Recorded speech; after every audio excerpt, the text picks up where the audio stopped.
Hey, what's going on, everybody? Tommy Hardy here. Listen, I want to tell you guys something. I want you guys to subscribe to my channel, Operation Motivation. That's what this is all about. It's about motivating people. So let me give you a little bit of bio about me, and then you make your own decision, okay? First of all, let me just say this vest, where it says mob and hardening. Okay, hardening is a book that I wrote. It's my autobiography, and I'll explain that to you in a little bit. And Mob is a pilot that has been written about my life that they're trying to get in pre-production as we speak. So let me just say I'm not wearing these to advocate violence, okay? Mob. So let's just get that straight out there. All right? A little bit about me. Okay, I'm from Brooklyn, New York. I'm the sixth child of 8. When my parents met, they each had 2 kids, which was 4. And then they have 4 more kids together. My brother Benny, myself, Tommy, my brother Viotis, and my little sister Darlene. Now, let me tell you something. Growing up, being the only black family in Borough Park, Brooklyn was different. It was a very Hasidic Jewish neighborhood. And my dad was the superintendent. My dad was very good with his hands. I mean, he could fix anything. And if it's not broken and he's working on it, he'll make it better. That's how good he was, you know? So let me just point a couple of things out. Here's the bad part about my father. My father was an alcoholic, and it made it very, very difficult at home, you know? He worked hard, my dad. I mean, he worked for the Long Island Railroad trains. He was a coach cleaner. And he took care of the building. You know, he had his sons, me, my brother Benny, and Violas. We helped out as much as we could. We were little. When we got bigger, we helped him a lot more, obviously. But, you know, he had it rough.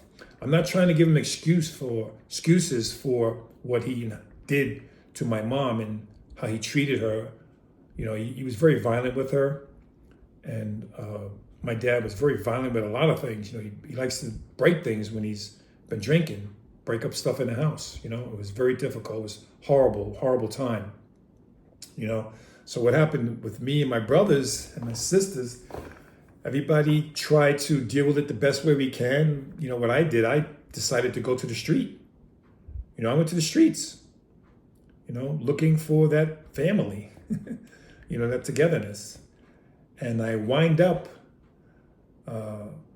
getting involved in a street gang. Yeah, street gang, you know, called the Warlords. And it was just, the Warlords was just a bunch of guys, misfits that, you know, didn't have the conventional family at home, so they went to the streets. But here's the thing, you know, being involved with the gang, you know, we were doing illegal activity. We were stealing cars. We were breaking and entering into stores. We were shoplifting, you know, we were stealing things. We were criminals, you know, and I think we were just lashing out. It was a different time, you know, and I'm not proud of any of those things that I have done. I'm not proud of any of that, but that was the reality of it, you know. And then all of a sudden, as I got older, it got worse. Yes, it got worse. I wound up, you know, being involved in organized crime. I was an enforcer at the age of 18. You know, I was knocking on people's doors, collecting money. I was burning down buildings, people that didn't pay. I was hurting them. You know, it's not. That's not a way to live. You know, it's not a way to live. It wasn't a happy time. You know, and I hated it. But what I did do, this is what I did do. I wrote a book about it. Again, I show you my book. Here you go. Harding. This book tells you everything about my involvement with gangs, street gangs, organized crime, being an enforcer, whatever the heck you want to call it, you know, illegal activity. And there's 23 chapters in there. And it just breaks everything down. It breaks everything down. My father passed away on August 31st, 1981. I was about 20. And things just changed at that point. Even though I was involved in illegal activity and I didn't like my life, I drank a lot, partied a lot, smoked a lot of weed, and snorted cocaine, and was doing all this stuff to try to ease my pain about the lifestyle that I was living. And let me tell you something. It doesn't work. It does not work. I hated that life. I hated doing those things. Wasn't proud of it at all. But going to jail when the feds got a hold of me, I got questioned by the feds and the U.S. Marshals on a lot of different cases, a lot of unsolved homicides, because the people that I was involved with, they were really bad people. And they did a lot of bad things. And law enforcement wanted to know who knew what they were doing. So they approached me so many different times. And of course, I did not give in to them. But until I was arrested, sentenced, and I was sentenced to 4 years. And they actually visit me in the jail, still trying to caress me into telling them something. But, it's like this. What they wanted, I couldn't give them because they endangered my life after they approached me. After that, I was shot. Yes, I was shot on the street. And at a different time, I survived that, obviously, but a different time I was stabbed in the chest. Then I was run over by a car. All these different things were happening to me. So I decided to leave, New York. And I left, of course. And I wound up in a place called Fayetteville, North Carolina. Well, unfortunately, when I left, I had some open cases and I wasn't supposed to leave the state. So what happened was the U.S. Marshals came down here. Well, they came down to North Carolina, arrested me, and brought me back to New York City. But you got to understand something. It was a 5-year difference. When I left in 93, and they came down here and they arrested me in 1998. I happened to be driving a car, and I was with my girlfriend at the time. And all of a sudden I heard a helicopter. Yes, I heard a freaking helicopter.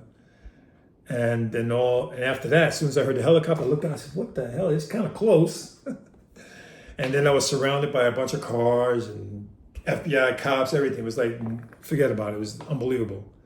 And they got me. And they brought me back to New York City, back to Rikers Island, back to questioning, back to being, oh my gosh, interrogated to the gills. And I gave them nothing. The more you give them, the more that you put your life in jeopardy.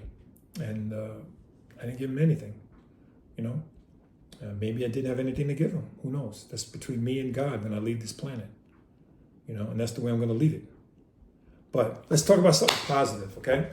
Now, my life is great. I want to motivate people. You know why? Because the life that I had, I made my choice. I made my choices. Everybody got choices to make. But let me tell you something. When I got out of prison and I wound up in North Carolina, I went back to school. I never had my GED. I got my GED. After I got my GED, I said, you know what? I want to go to college. There you go. And I went to college. I went to FTCC, Fayetteville Technical Community College in Fayetteville, North Carolina. And I graduated with a degree in automotive technology in 2014. That was a proud moment for me. I'm walking across the stage with my cap and gown.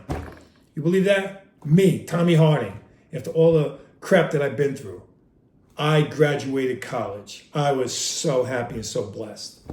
And then my life took on a new stream. It did. And I'm very happy with what I'm doing now. Another thing that I do is I write children's books. Look at that. See that name on there? See that name? Tommy Harding? Yeah. I write children's books. I wrote 3 so far. And his alligator, Tommy Harding. Yes, that's me. And of course, I wrote this one called Sharky Goes to the Beach by Tommy Harding. So my point and I'm gonna end it at this, is that you too can have what you really want if you put your heart, your mind, your soul into it. Don't sell yourself short. Life is too wonderful.